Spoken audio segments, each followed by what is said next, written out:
Joyce Meyer Ministries partnered with the LA Dream Center early on and created the St. Louis Dream Center based on the LA Church. I tell everyone, they say, well, who's your best ministry partner? Who's your best friend out there? Comes immediately. The Joyce Meyer Ministries has been the one that have literally allowed us to stand. We can't stand alone. We stand because of the power of God, but we also stand because of divine partnership. Thousands of miles away, Selena is also working on her Adopt-A-Block route. This is her last weekend on this rotation. She's participating in the St. Louis Dream Center's Ministry Academy, where for several weeks the youth learn every aspect of meeting people's need.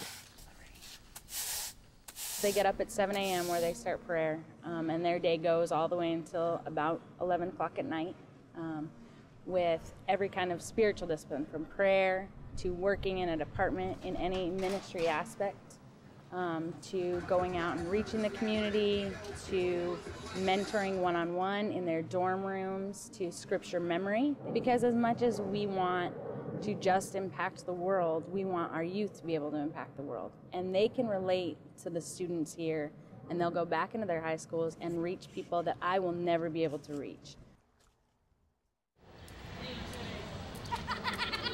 Selena began attending the Dream Center when she was in the 6th grade. Before that, she questioned whether or not God even existed. When you're a kid, what you see is very important, you know? And I saw my mother, and she believed, but she, you know, her life wasn't so grand. And then you had my grandpa who didn't believe, and he lives in a giant house, and, you know, so you're like, okay, who's got it right here? You know, who has it right?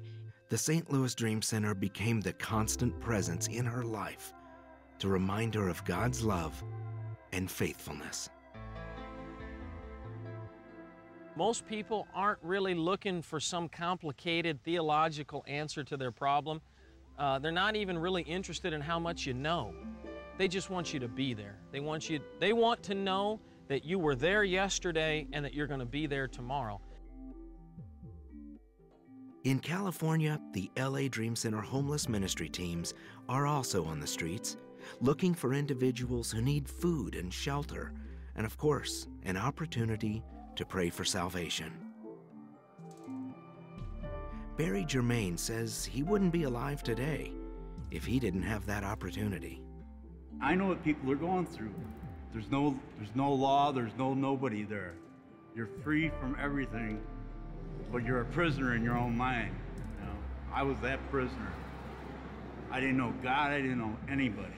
You know, I just knew drugs. Barry lived on the streets of LA for more than 15 years. Hooked on drugs, he didn't think there was any way out of the darkness.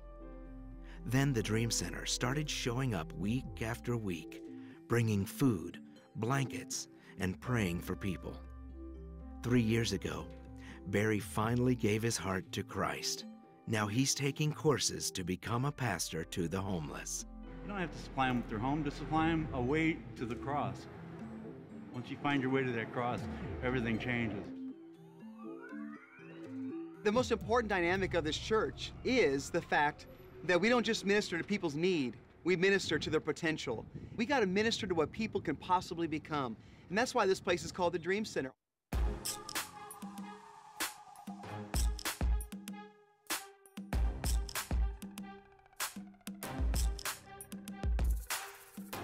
All my staff were ex-gang members. One of my staff members, there's a video of him out on the internet where he used to have a bandana around his neck and a Crip bandana. He had a 12-gauge shotgun, talking about what he was going to do to the rival gang, getting gloriously saved in the housing projects. Biggest man you've ever seen in your life. He's studying to be a licensed minister.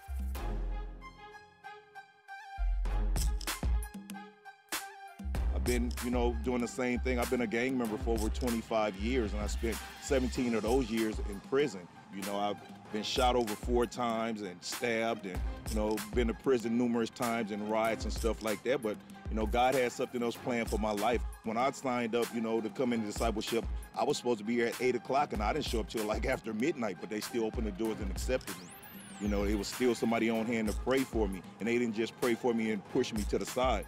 I feel like partly responsible, for these kids coming up right now, that's joining gangs, because I kind of like you know, kind of like set the standard a little bit, so to speak, you know, for these kids that's coming up now. So, you know, that's why it's just so important for me to, you know, be standing here right now, you know, renouncing the stuff that I did and going out doing what I can to try to, you know, make a difference to deter these kids away from that lifestyle.